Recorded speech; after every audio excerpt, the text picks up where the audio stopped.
बिस्मिल्लाहिर्रहमानिर्रहीम। शुरू अल्लाह के नाम से जो बड़ा मेहरबान निहायत रहम वाला है।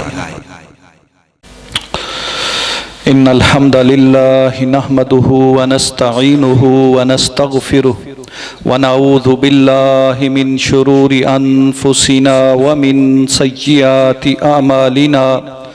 मन यहदिहिल्लाहु फला मुदिल्ल लहु व मन युज़लिल्हु फला हादिय लहु व नशहदु अल्ला इलाहा इल्लल्लाहु वहदहु ला शरीक लहु व नशहदु अन्न मुहम्मदन अब्दुहु व रसूलुहु सल्लल्लाहु अलैहि वसल्लम। अऊज़ु बिल्लाहि मिनश शैतानिर रजीम। या अय्युहल्लज़ीना आमनुत्तकुल्लाहा हक्का तुकातिही व ला तमूतुन्ना इल्ला व अंतुम मुस्लिमून।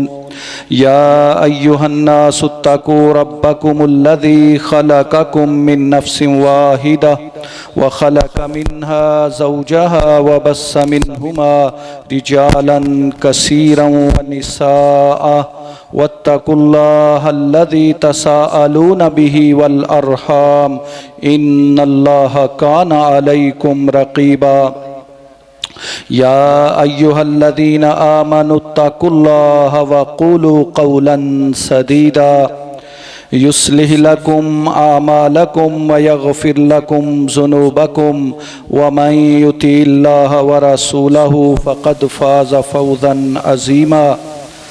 अम्मा बाद फ़इन्न खैरल हदीस किताबुल्लाह व खैरल हदी हदी मुहम्मदिन सल्लल्लाहु अलैहि वसल्लम व शर्रल उमूरि मुहदसातुहा व कुल्ल मुहदसतिन बिदअह व कुल्ल बिदअतिन ज़लालह व कुल्ल ज़लालतिन फिन्नार। फ़अऊज़ु बिल्लाहि मिनश शैतानिर रजीम। बिस्मिल्लाहिर्रहमानिर्रहीम। या अय्युहल्लज़ीना आमनू कुतिबा अलैकुमुस्सियाम कमा कुतिबा अलल्लज़ीना मिन क़ब्लिकुम लअल्लकुम तत्तकून। रब्बि शरह ली सदरी व यस्सिर ली अमरी वहलुल उक़दतम मिन लिसानी यफ़क़हू क़ौली। मोहतरम भाइयों, बुज़ुर्गों, दोस्तों, मुअज़्ज़िज़ात, माओं, बहनों और बेटियों, चंद ही दिनों में रमज़ानुल मुबारक का आगाज़ होने वाला है। ये अल्लाह ताला का मुक़द्दस और मोहतरम महीना दोबारा हमारी ज़िंदगियों में आने वाला है। ये अल्लाह ताला का हमारे ऊपर ख़ास फ़ज़ल और करम है कि ये हमारी ज़िंदगियों में दोबारा आ गया है। कितने लोग जो पिछले रमज़ान में हमारे साथ थे आज इस दुनिया में मौजूद नहीं हैं। इस महीने में जो आमाल करके हमने नेकियां कमानी है और अपना मुकाम ऊंचा करना है और अल्लाह ताला से मग़फ़रत हासिल करनी है, जो लोग इस दुनिया से चले गए उनका निज़ाम तो ख़त्म हो गया। उनका वो जो अमल वाला प्रोसेस था वो ख़त्म हो गया। अल्लाह ताला ने हमें ये मौका दिया है, तो इस लिहाज से हम खुशकिस्मत हैं, क्योंकि रमज़ानुल मुबारक का मुक़द्दस महीना जिंदगियों में दोबारा आ जाना ये खुशबख्ती की अलामत है। ये हमारी खुशकिस्मती है, क्योंकि ये वो महीना है जो जन्नत में ले जाने वाला है। मैं आपको उस हदीस की तरफ इशारा करने वाला हूं कि जिस हदीस में अबू तलहा रजी अल्लाह ताला अन्हो परेशान हो गए। ख्वाब में देखा कि शहीद होने वाला बाद में जन्नत जा रहा है और तभी मौत मरने वाला पहले जन्नत में जा रहा है। तो परेशान हुए, नबी करीम सल्लल्लाहु अलैहि वसल्लम से जाकर इस्तफसार किया, पूछा, क्योंकि हजरात सहाबा इकराम रिजवानुल्लाह अलैहिम अजमाइन को ये अल्लाह ताला ने मौका दिया हुआ था। जब कोई मसला होता था नबी करीम सल्लल्लाहु अलैहि वसल्लम से पूछ लेते थे। ये मौका आज भी हमारे पास मौजूद है। हम नबी करीम सल्लल्लाहु अलैहि वसल्लम की शरीयत से पूछ सकते हैं। तो उन्होंने जाकर नबी करीम सल्लल्लाहु अलैहि वसल्लम से पूछा, ऐ अल्लाह के नबी, मैंने ख्वाब देखा है, दो आदमी जो एक ही दिन मुसलमान हुए हैं, एक ही दिन सहाबी बने हैं, एक जो है वो फौरन लड़ता हुआ शहीद हो गया है और दूसरा 1 साल जिंदा रहा है और तभी मौत मरा है। अब मेरे वहमो गुमान में तो ये था, जो मैंने मुताला किया है, जो आपकी तालीमात हैं, उससे मुझे तो ये लगा था कि जो शहीद है वो पहले जन्नत में जाएगा, क्योंकि शहीद का खून का कतरा बाद में गिरता है, उसके गुनाह पहले माफ हो जाते हैं, ना उससे कोई कब्र में पूछगाछ होनी है, ना हशर में कोई उसको मसाइल होने हैं। तो मेरा ख्याल था जो ही मैदान हशर लगेगा, शोहदा तो पहले ही जन्नतों में है, तो फौरन जन्नत में चला जाएगा। लेकिन मेरा ख्वाब कह रहा है कि जो बाद में फौत हुआ है, जिसको तभी मौत आई है, वो पहले जन्नत में चला गया है। तो नबी करीम सल्लल्लाहु अलैहि वसल्लम ने फरमाया, तेरा ख्वाब सच्चा है। तो सहाबी रसूल सल्लल्लाहु अलैहि वसल्लम ने पूछा, ऐ अल्लाह के नबी, अगर मेरा ख्वाब सच्चा है तो फिर इसकी वजाहत तो फरमाएं, इसमें हिकमत क्या है, मुझे फिर बताएं तो सही, ये हो कैसे गया। तो आपने फरमाया, वो तो शहीद हो गया, जो बाद में जिंदा रहा उसने रमजान का महीना पाया और रमजान के महीने की कदर करके, उस महीने का सही इस्तकबाल करके और उसमें उसको सही प्रोटोकॉल देकर, वो जो मेहमान महीना है उसकी सही मेजबानी करके उसने इतने अमल कमा लिए थे कि अल्लाह ताला ने उसे पहले जन्नत में भेज दिया। अब आप अंदाजा लगाएं, इस हदीस को अगर आप सोचें तो कितनी बड़ी खुशकिस्मती है हमारी कि अल्लाह ताला ने हमारी जिंदगी में फिर रमजान भेज दिया है और चंद ही दिनों में वो आने वाला है। तो जब रमजानुल मुबारक आने वाला है हमारी जिंदगी में और इतना अजीम वो महीना है, तो फिर उसकी तैयारी भी तो होनी चाहिए, उसका एहतमाम भी तो होना चाहिए। उसके लिए हमें कोई सोचो विचार तो करनी चाहिए, हमारी कोई प्लानिंग तो होनी चाहिए। उसकी तैयारी के लिए हम क्या करें और किस तरीके से उसको वेलकम करें। तो जितना बड़ा मेहमान होता है उतना ही उसका प्रोटोकॉल होता है, जितना कोई अफजल महीना होता है उसी लिहाज से उसकी तैयारी होती है। तो अल्लाह ताला ने हमें ये मौका दिया है, अभी हमारे पास टाइम है, हमने रमजानुल मुबारक के महीने से बहुत ज्यादा फायदा हासिल करना है। तो जब बहुत ज्यादा फायदा हम हासिल करना चाहते हैं तो उसकी हमें तैयारी करनी चाहिए, और तैयारी हमेशा पहले होती है। हजरात सहाबा इकराम रिजवानुल्लाह अलैहिम अजमाइन तो रमजानुल मुबारक के मुकद्दस महीने का इंतजार कर रहे होते थे और बहुत पहले से इसकी तैयारी शुरू हो जाती थी। बल्कि नबी करीम सल्लल्लाहु अलैहि वसल्लम ने तो शाबान में रोजे रखने की तरगीब दी कि शाबान का जो पहला हाफ है ना, उसमें रोजे रखें ताकि आपकी वो एक तरबियत सी हो जाए वो आपको एक आदत सी हो जाए, क्योंकि आगे रमजान का महीना आना है, आप फिर उसमें रोजे रखें तो आपको कोई मसला ना हो सके। तो नबी करीम सल्लल्लाहु अलैहि वसल्लम ने तरगीब दी, सहाबा ने उन पर अमल किया और सहाबा फिर इसके लिए तैयार हो जाते थे। नबी करीम सल्लल्लाहु अलैहि वसल्लम बजाते खुद रमजानुल मुबारक के लिए जो है वो कमर बांध लेते थे, तैयार हो जाते थे, चौकन्ना हो जाते थे और बहुत ज्यादा आप मेहनत किया करते थे। तो इस लिहाज से हमें अपने आप को तैयार करना है। तैयार कैसे करना है? सबसे पहले तो हमें अपने आप को ज़हनी तौर पर तैयार करना है, अपना ज़हन बदलना है। जब बंदा ज़हन बदल लेता है फिर काम करना आसान हो जाता है। उसके ज़हन में हो कि मैंने ये काम करना है, फिर काम आसान हो जाता है। जब ज़हन ही ना हो तो फिर काम मुश्किल होता है।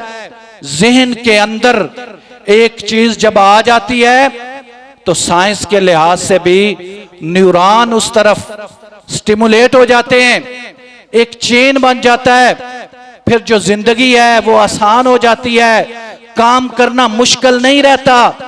इसलिए ज़हनी तौर पर हमें अपने आप को तैयार करना है और ज़हन में सबसे पहली चीज जो आपने लानी है वो आपकी नीयत है। इन्नमल आमालु बिन्नियात, अमलों का दारोमदार नीयतों पर है। जैसी आपकी नीयत होगी वैसे ही अल्लाह ताला आपको अमाल करने की तौफीक भी देंगे और उसी तरह फिर आपको अजर भी मिलता जाएगा। तो नीयत जो है वो अपनी खालिस कर लें और नीयत में जो सबसे पहली चीज है वो ये है कि हमने इस महीने में जितने भी काम करने हैं हमने सिर्फ अपने अल्लाह को खुश करना है। सबसे अहम नुक्ता नीयत में, नीयत को खालिस कर लें, रियाकारी से बच जाएं, क्योंकि रहमान ने ये रमजान का महीना हम मुसलमानों को अता किया है, तो उस रहमान के लिए मुखलिस हो जाएं। जो बंदा अपने रब रहमान से मुखलिस हो जाता है अल्लाह ताला फिर उसको कभी जाया नहीं करते। ये इंसानी तारीख है। हजरत आदम अलैहिस्सलाम से लेकर नबी करीम सल्लल्लाहु अलैहि वसल्लम तक और क़यामत तक जितने इंसान आएंगे सब के सब जो अल्लाह के लिए मुखलिस हुए हैं अल्लाह ताला ने उनको जाया नहीं किया। हाँ, आजमाइशें तो आई हैं, मुश्किलात तो आई हैं, परेशानियां तो हुई हैं, तकलीफें तो पहुंची हैं, शहादतें तो पेश हुई हैं, खून तो दिया गया है, वक्त तो मुश्किल हुआ है, गुर्बत तो आई है, खाने पीने के मसले मसाइल तो हुए हैं, जिंदगी में रहना तो मुश्किल हुआ है, लेकिन अल्लाह ताला ने उनके लिए जन्नत आसान कर दी है। हजरत इब्राहीम अलैहिस्सलाम सबसे बड़ी मिसाल।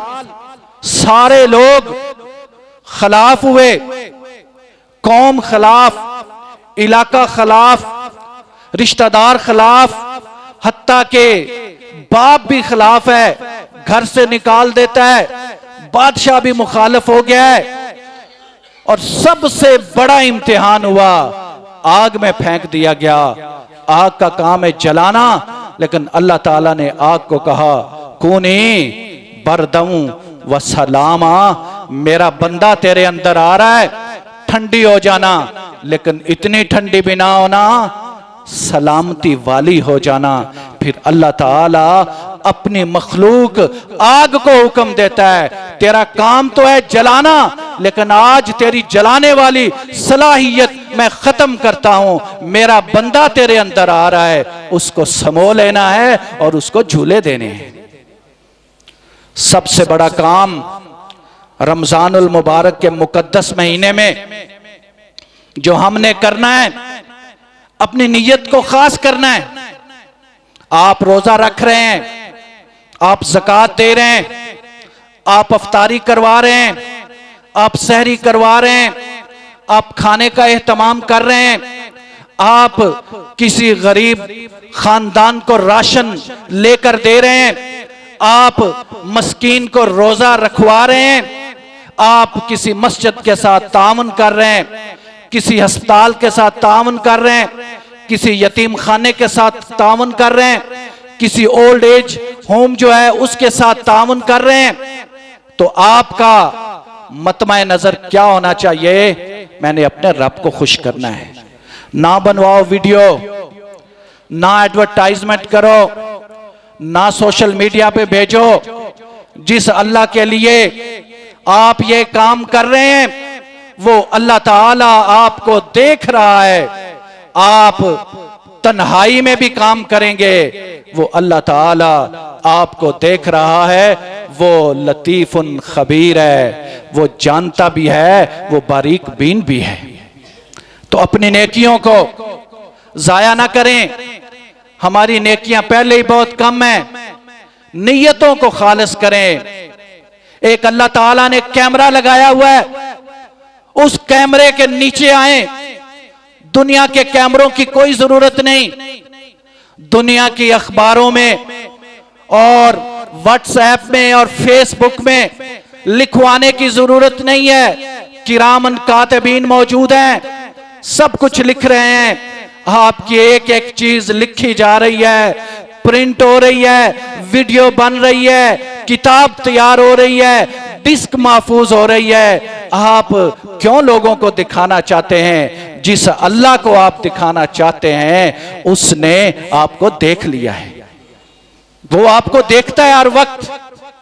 इसलिए नबी करीम सल्लल्लाहु अलैहि वसल्लम ने जहां शिर्के अकबर के बारे में फरमाया, तंबीह की, इरशादात आपके मौजूद हैं, वहीं आपने शिर्के असगर की तरफ भी तवज्जो दिलाई और शिर्के असगर को शिर्के अकबर से भी बड़ा जुर्म करार दिया। क्योंकि शिर्के अकबर तो हर कोई बयान कर देता है, हर कोई सुन लेता है, पता चल जाता है, लेकिन शिर्के असगर की तरफ कोई तवज्जो ही नहीं देता। नबी करीम सल्लल्लाहु अलैहि वसल्लम से पूछा गया शिर्के असगर क्या है? आपने फरमाया रियाकारी, ये शिर्के असगर है। इसीलिए तो वो नमाजी हलाक हो गए। अल्लज़ीना हुम युराऊन, जो अपनी नमाजों पे दिखावा करते हैं। जब कोई देख रहा होता है फिर नमाजें लंबी हो जाती हैं, फिर सजदे लंबे हो जाते हैं, फिर रुकू लंबा हो जाता है, फिर किरत लंबी हो जाती है, फिर लोगों को दिखाना होता है। आज हमारे मुआशरे का ये बहुत बड़ा अलमिया है, रियाकारी बहुत फैल गई है। लोग जब तन्हाई में होते हैं उनकी शक्ल और होती है, जब महफिल में होते हैं उनकी शक्ल और होती है। अल्लाह ताला को यह मुनाफकत नहीं चाहिए। मुनाफकत छोड़ें, दो रुखी छोड़ यक रंग हो जा, या सरासर मोम हो जा या संग हो जा। अल्लाह को दो रुखी नहीं चाहिए, अल्लाह को एक रुख होना आपका चाहिए। हनीफा यकसू हो जाएं। हजरत इब्राहीम अलैहिस्सलाम यकसू थे, उनकी बात भी एक थी, उनका अमल भी एक था। आप अमल थोड़ा कर लें, अल्लाह को ज्यादा अमल की जरूरत नहीं है। अल्लाह चाहते हैं आपका अमल थोड़ा हो लेकिन हो मेरे लिए। अगर आप एक आधी खजूर अल्लाह के रास्ते में इखलास के साथ दे देंगे, अल्लाह ताला उसका सवाब ओहद पहाड़ के बराबर कर देगा। सवाब तो अल्लाह ताला ने देना है ना। लेकिन अगर खुलूस नहीं है और आपकी नीयत खास नहीं है और उसके अंदर मुख्तलिफ मफादात हैं, अल्लाह ताला उसको जानता है। ओद पहाड़ के बराबर भी सोना दे देंगे, अल्लाह ताला सिफर से मल्टीप्लाई कर देगा। तो इस्तकबाल रमजान के हवाले से सबसे अहम बात यह है कि नीयत खास कर लें। नीयतें ये भाग लगाती हैं। आपकी नीयत खास होगी ना, हो सकता है आपको अमल का मौका ना भी मिले, उसका अजर लिखा जाना है। क्योंकि नबी करीम सल्लल्लाहु अलैहि वसल्लम ने कहा, जो नियत करता है उसको उसी वक्त उसका सवाब मिल जाता है, जब वो कर लेता है तो और सवाब मिल जाता है, डबल हो जाता है। लेकिन वो कौन सी नियत होगी? जो खालिस होगी। तो ज़हनी तौर पर अपने आप को तैयार करें और उसमें पहली चीज क्या है? नीयत। नीयत खालिस करें और दूसरा ये अज़म करें कि मैंने रमजानुल मुबारक के महीने में अपने आप को बदलना है। वो रस्मी इबादत ना करें, रस्मन सुबह के टाइम उठे, सैरी की और फिर सारा दिन वैसे ही गुजर गया। बल्कि हमारे तो नौजवान रात 2-3 बजे सारी रात जागते रहते हैं, 2-3 बजे खाना खाया सो गए, ना कोई सैरी की। जब सैरी के लिए नहीं उठेंगे तो फिर सुबह की नमाज कैसे अदा करेंगे? नबी करीम सल्लल्लाहु अलैहि वसल्लम ने इस पे जोर दिया है, सैरी करनी है। क्योंकि अहले किताब सैरी नहीं करते। मुसलमानों, तुमने सैरी करनी है और सैरी करने में देर करनी है। देर से मुराद क्या है? कि अजान के एज नियर एज पॉसिबल, जितना भी अजान के करीब हो सके आपने सैरी करनी है। अल्लाह ताला ने सैरी में बरकत डाली है। यानी अगर आधा घंटा या 20 मिनट रहते हैं, उस वक्त आप अपनी सैरी स्टार्ट करें। सैरी करते करते अजान आपको मिल जाए और आपकी सैरी खत्म हो जाए। जब उस वक्त आपकी सैरी खत्म होगी तो फिर क्या होगा? फौरन जब अजान आ जाएगी तो मुअज्जिन आपको पुकारेगा तो आप फौरन मस्जिद में आ जाएं। अल्लाह ताला ये चाहते हैं।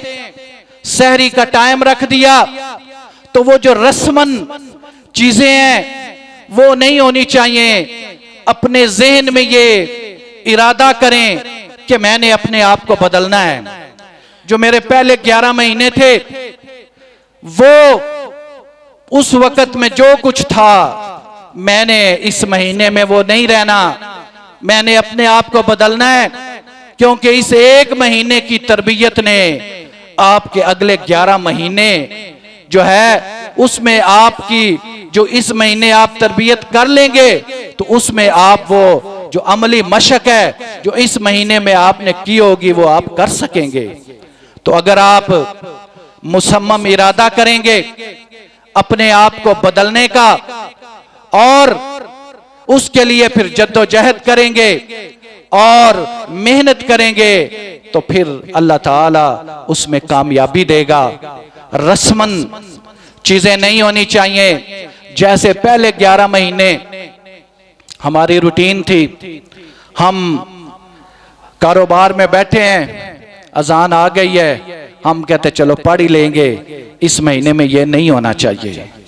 आपका जो है वो एक टाइम टेबल होना चाहिए। अपना टाइम टेबल बनाएं। जो जिंदगी की प्रायोरिटीज हैं इस महीने में उनको एडजस्ट करें। जो एक्स्ट्रा एक्टिविटीज आप करते हैं उनको इस महीने में खत्म करें। खत्म नहीं कर सकते, मिनिमाइज करें, कम से कम करें। जो आपने कहीं आना जाना है इस महीने में खत्म करें। टाइम टेबल बनाएं। मैंने 5 वक्त की नमाज मस्जिद में अदा करनी है, मैंने सहरी लेट करनी है, मैंने अफ्तारी जल्दी करनी है, मैंने कुरान मजीद जो है वो इस महीने में कारी साहब के पीछे नमाज तरावी में सुनना है। ये अपना आप टाइम टेबल एडजस्ट करें। आपने कहीं जाना था, उसको रमजान के बाद रखें। आपने कोई अपना कारोबार एक्सटेंड करना था, उसको रमजान के बाद करें। आपने दुनिया के लिहाज से कोई एक्टिविटी करनी थी, अपना कारोबार बढ़ाना था, उसको रमजान के बाद रखें। ये महीना आया है, ये इबादत का महीना है, इसको सिर्फ इबादत के लिए मुख्तस करें। इतना को काम करें जितना आपकी जिंदगी के लिए जरूरी है, उससे ज्यादा काम ना करें। एक बंदा जॉब करता है, वो जॉब करे और उसके अलावा कोई वो सेकंड जॉब कर रहा है या कहीं वो जाता है, इस महीने वो कोशिश करे अपना टाइम जो है वो दुनिया के मुआमलात में थोड़े से थोड़ा लगाए। जितना जरूरी है बकाया टाइम वो अल्लाह ताला को दे। तो अपना टाइम टेबल एडजस्ट करें, अपना नियत खास करें और जो आपकी फिक्री नश्व नुमा है उसके अंदर ये बात लाएं कि मैंने अपने आप को तब्दील करना है। क्योंकि ये ना हो कि ये महीना गुजर जाए और आप पर कोई असर ही ना हो। क्योंकि नबी करीम सल्लल्लाहु अलैहि वसल्लम ने इरशाद फरमाया, बहुत से लोग ऐसे हैं जिन्हें रोजा सिवाय भूख और प्यास के कुछ नहीं देता। वो सिर्फ भूखे रहते हैं, वो सिर्फ प्यासे रहते हैं और उन्हें कुछ मिलता ही नहीं। क्यों? उन्होंने जो रोजे के लवाजमात हैं वो पूरे ही नहीं किए। रोजा आपको तब्दील करना चाहता है। लअल्लकुम तत्तकून, अल्लाह ताला तुम्हारे अंदर तकवा पैदा करना चाहते हैं, तुम्हारे अंदर अपना खौफ पैदा करना चाहते हैं। अल्लाह ताला का खौफ तुम्हारे अंदर आ जाए, अल्लाह ताला ये करना चाहते हैं। और अगर ये तब्दीली आपके अंदर नहीं आई तो नबी करीम सल्लल्लाहु अलैहि वसल्लम फरमा रहे हैं फिर रोजे ने आपको फायदा नहीं दिया। क्योंकि रोजा तो अस्सौम जुन्ना, रोजा तो ढाल है, रोजा गुनाहों से बचाता है। इस दुनिया में आपने रोजा रखा हुआ है, ये रोजा आपको गुनाहों से बचाता है। दुनिया में ये गुनाहों से ढाल है, आखिरत में ये आग से ढाल है। और अगर रोजा आपको गुनाहों से नहीं बचा रहा तो समझ लें रोजे की जो असल जो फायदा है वो आपको नहीं हो रहा, बल्कि नबी करीम सल्लल्लाहु अलैहि वसल्लम ने तो यहां तक इरशाद फरमाया कि आपने रोजा रखा हुआ है और आपकी किसी से लड़ाई हो गई है, झगड़ा हो गया है, तो वो आपको आगे से गालियां दे रहा है, गुस्से हो रहा है, लड़ाई बढ़ रही है, तो आपने क्या करना है? सिर्फ इतना कह दें, इन्नी साइमुन, मैं रोजे से हूं। ओ भाई मैं रोजे से हूं, यानी रोजा इन चीजों से बचाता है। लड़ना नहीं, गुस्सा नहीं करना, किसी से इंतकाम नहीं लेना। अगर आपकी जिंदगी रमजान के बाद नहीं तब्दील हुई तो रमजान ने आपको फायदा नहीं दिया। ये आपने ज़हनी तौर पर अपने आप को तब्दील करना है और जिस्मानी तौर पर आपने क्या करना है? जिस्मानी तौर पर अपने आप को तैयार करें, क्योंकि ये एक फिजिकल एक्सरसाइज होने वाली है। आपने रोजा रखना है और पूरा दिन गुजारना है। तकरीबन 12.5 घंटे से लेकर 13 घंटे का ये रोजा है। तो उसमें आपने अपने जिस्म की जो है वो तरबियत करें, जिस्मानी तौर पर अपने आप को तैयार करें। और वो जिस्मानी तौर पर क्या तैयारी है? आप सहरी के टाइम भी मुतवाज़न ग़ज़ा खाएं, अफ्तारी के टाइम भी मुतवाज़न ग़ज़ा खाएं। सहरी के टाइम ज्यादा खाने से इज्तनाब करें। ज्यादा खाएंगे सुस्ती आएगी, नींद आएगी, वजन बढ़ेगा। जब वजन बढ़ेगा तो और जो सेहत के मसाइल हैं वो आ जाएंगे। इसी तरह अफ्तारी के टाइम जो है वो भी आप मुतवाज़न ग़ज़ा खाएं, थोड़ी ग़ज़ा खाएं। चटपटी जो चीजें हैं उनसे इज्तनाब करें। जो चीजें आपके मैदे को डिस्टर्ब कर रही हैं, आपकी जो जिस्मानी कुव्वत है उसको खराब कर रही हैं, तो उससे क्या होगा? आपके जिस्म में सुस्ती आएगी, मैदे के मसाइल पैदा होंगे, शुगर ज्यादा हो जाएगी, ब्लड प्रेशर बढ़ेगा। जब ये चीजें आएंगी तो फिर आप इबादत कैसे कर सकेंगे? ये अभी से अपना एक शेड्यूल बनाएं, अपने खाने का एक मेनू बनाएं। ये ना हो कि सहरी आखिरी सहरी है और अफ्तारी आखिरी अफ्तारी है। ये समझकर सहरी और अफ्तारी ना करें। इतना को खाएं जितना को जिंदा रहने के लिए जरूरी है। आप सुबह के टाइम 3 भी पराठे खा लें, भूख आपको लगनी है। और भूख तो आपको लगनी चाहिए, ये तो अल्लाह ताला की मंशा है। भूख लगेगी तो एहसास होगा ना भूखों का, प्यास लगेगी तो एहसास होगा ना प्यासों का। एक तड़प पैदा होगी ना, एक मैदे में आपको थोड़ी सी तकलीफ होगी ना, जिसको हंगर पेन कहते हैं। भूख की वजह से वो जो मैदे में दर्द होती है, अगर वो दर्द ही आपको नहीं महसूस हो रही तो रोजे का तो मकसद पैदा ही नहीं होना। अपनी ग़ज़ा को मुतवाज़न करें। ये जो नमक वाली चीजें हैं उनका परहेज करें, जो चटपटी चीजें हैं उनका परहेज करें, बोतलें उनका परहेज करें। ये सारी चीजें आपके मैदे को भी डिस्टर्ब करेंगी, ब्लड प्रेशर को भी बढ़ाएंगी, शुगर को भी बढ़ाएंगी, वजन भी ज्यादा करेंगी। जब ये सारी चीजें हो जाएंगी तो फिर आप इबादत कैसे कर सकेंगे? आपका जिस्म हल्का फुल्का होना चाहिए। इबादत के लिए हल्का फुल्का जिस्म होना जरूरी है।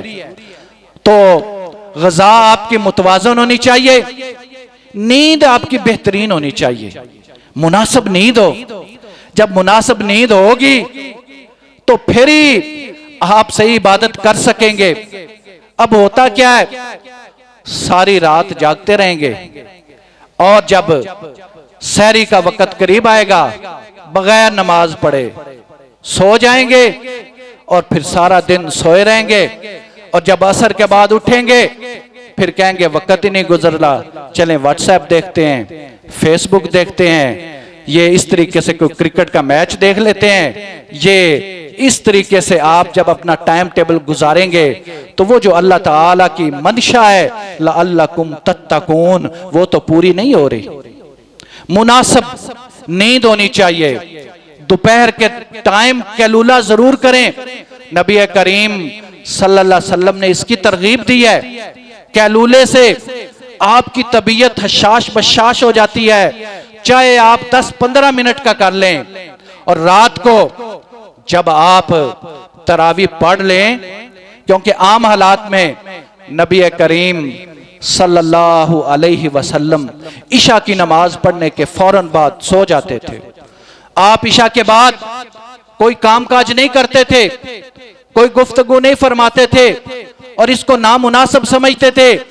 हाँ, आप तहज्जुद के वक्त उठते थे, सुबह जल्दी बेदार होते थे। अब अल्लाह ताला ने आसानी कर दी है। यही तहज्जुद की नमाज नमाज तरावी है, अलहदा से तहज्जुद नहीं है। ये जो तरावी की नमाज है ये तहज्जुद की नमाज है। अल्लाह ताला ने आसानी की खातिर उसे ईशा के साथ जोड़ दिया है ताकि मेरे ये बंदे 1 महीना तहज्जुद की नमाज ईशा के बाद पढ़ लें और उसमें कुरान भी सुन और अगले 11 महीने तहज्जुद की नमाज का भी एहतमाम करें, क्योंकि फर्ज नमाज तो पढ़नी ही पढ़नी है। तो आपका ग़िज़ा जो है वो मुतवाज़न होनी चाहिए, नींद आपकी पूरी होनी चाहिए, और इसके साथ हल्की फुल्की जो है वो वर्जिश जरूर होनी चाहिए। उसका बेहतरीन टाइम है जब आप अफ्तारी करें, उसके बाद थोड़ी सी चहलकदमी होनी चाहिए, या सुबह जब आप सैरी कर लेते हैं, नमाज फजर अदा कर लेते हैं, उसके बाद थोड़ा सा चलें, उससे आपके जिस्म है वो मुतवाजन रहेगा, सुस्ती ज्यादा नहीं आएगी। तो ये मैं आपको बता रहा हूं कि रमजान आने वाला है, हमें ज़हनी तौर पर और जिस्मानी तौर पर अपने आप को तैयार करना है। जब हम ज़हनी तौर पर और जिस्मानी तौर पर तैयार हो जाएंगे तो फिर हम बेहतरीन इबादत कर सकेंगे। और इस महीने में अल्लाह ताला चाहते हैं कि आप अपने आप को बदलें, आपके अंदर तकवा पैदा हो, खशियत इलाही आए, और आपके ज़हन में वो बात आनी चाहिए जो हजरत जिब्राइल अलैहिस्सलाम ने नबी करीम सल्लल्लाहु अलैहि वसल्लम से सवाल पूछे थे, इस्लाम क्या है, ईमान क्या है, एहसान क्या है। आपके अंदर ये एहसान वाला जज्बा इस रमजान में तो कम से कम पैदा होना चाहिए। वो जज्बा क्या है कि जब आप नमाज पढ़ें, जब आप रोजा रखें, जब आप युतामा और मसाकीन पर खैरात तकसीम कर रहे हो, जब आप सहरी अफ्तारी का एहतमाम कर रहे हो, तो आपके ज़हन में यह बात होनी चाहिए, मैं अपने रब को देख रहा हूं। इस रमजान में तो, इस महीने में तो ये जज्बा आना चाहिए, इतना को आपके अंदर खुलूस होना चाहिए। आप कहें मैं अपने रब को देख रहा हूं, अगर नहीं तो कम अज कम ये बात मुसलमानों जान लो, आपका रब तो आपको देख रहा है। ये तैयारी कर लें, इंशाअल्लाह फिर हम बात करेंगे अगले जुमे। रे से हमने रोजे रखने हैं, मीम से हमने मस्जिदें आबाद करनी है, ज़्वाद से हमने ज़ियाफतें करनी है, अलिफ से हमने अल्लाह के साथ ताल्लुक मजबूत करना है, और नून से फिर हमने नेकियां करनी है। व आखिर दावाना अनिल हम्दुलिल्लाहि रब्बिल आलमीन।